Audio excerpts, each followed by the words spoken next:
Imagine waking up one morning and finding a mountain outside your window. Not a beautiful, snow capped Himalayan peak. No, a mountain made entirely of plastic, bags, bottles, wrappers, straws, all piled higher than a six-story building. That's not a nightmare, that's a Tuesday in Delhi.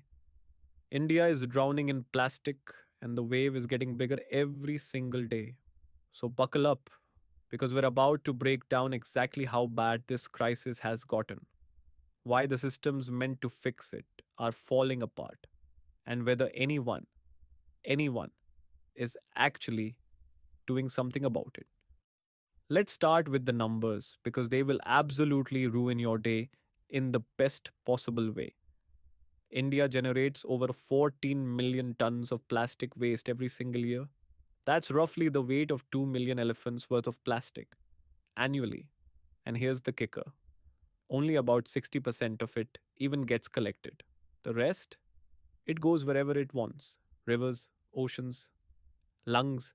India ranks among the top contributors to global plastic pollution, and consumption is only accelerating as the middle class grows and single use packaging becomes the norm. We're not talking about a slow leak, we're talking about a burst pipe in a swimming pool. Now, if mountains of waste in Delhi sound bad, wait until you see what's happening to the water. India's rivers are some of the most sacred on earth and some of the most polluted. The Ganges alone carries an estimated 3 billion liters of waste daily, and plastic is a massive, choking part of that cocktail. The Yamuna River running through the capital looks less like a river and more like a plastic soup on a bad day. Coastlines in Mumbai, Chennai, and beyond are buried under layers of plastic debris that wash in with every tide. Marine life is suffering, fishing communities are suffering, and the plastic that doesn't stay on the surface, it breaks into microplastics and enters the food chain. So, congratulations, you're probably eating plastic right now. Delicious. But here's where it gets really complicated because the problem isn't just consumption, it's what happens after. India's recycling infrastructure is, to put it diplomatically, a work in progress. To put it less diplomatically, it's a mess. The informal waste picking sector, made up of an estimated 4 million rag pickers, actually does the heavy lifting.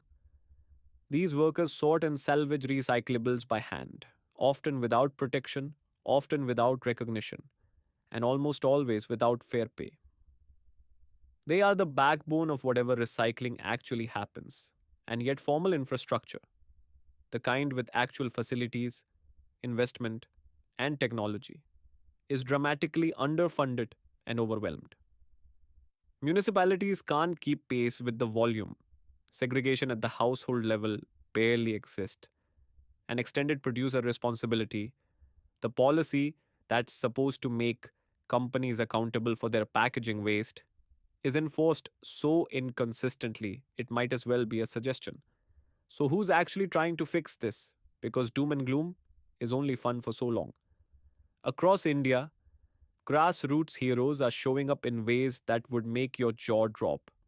In Kerala, the Suchitwa mission helped transform the state into one of India's cleanest through community led waste management programs that actually work.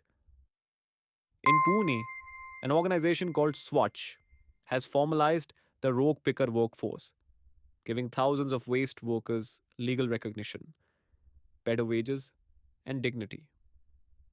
Coastal cleanup movements powered by volunteers are pulling tons of plastic off beaches every month. Individual innovators are turning plastic waste into roads, bricks, and furniture. The creativity is genuinely jaw dropping. And then there's the government doing what governments do, making bold promises with mixed results. In 2022, India officially banned a range of single use plastics, including cutlery, straws, and certain bags. On paper, it's one of the most sweeping bans in the world. In practice, enforcement has been patchy at best. Small vendors still hand out banned plastic bags. Manufacturers found loopholes. Alternatives weren't made affordable or accessible fast enough. The policy exists, the follow through is still catching up. It's like announcing you're going on a diet and then immediately opening a bakery. Here's the bottom line: India's plastic crisis is enormous, urgent, and deeply unfair, falling hardest on the communities with the least power to change it. But it is not hopeless. The solutions exist, the people willing to fight exist. What's needed is scale, investment, accountability, and frankly, pressure from every direction, which is where you come in. Share this video, talk about this, support organizations working on the ground. Ask the brands you buy from what they're doing about their packaging. Because plastic doesn't disappear on its own, and neither does the pressure we put on the people with the power to act. Drop a comment below telling us what you think India's biggest obstacle to solving this actually is. We're reading every single one.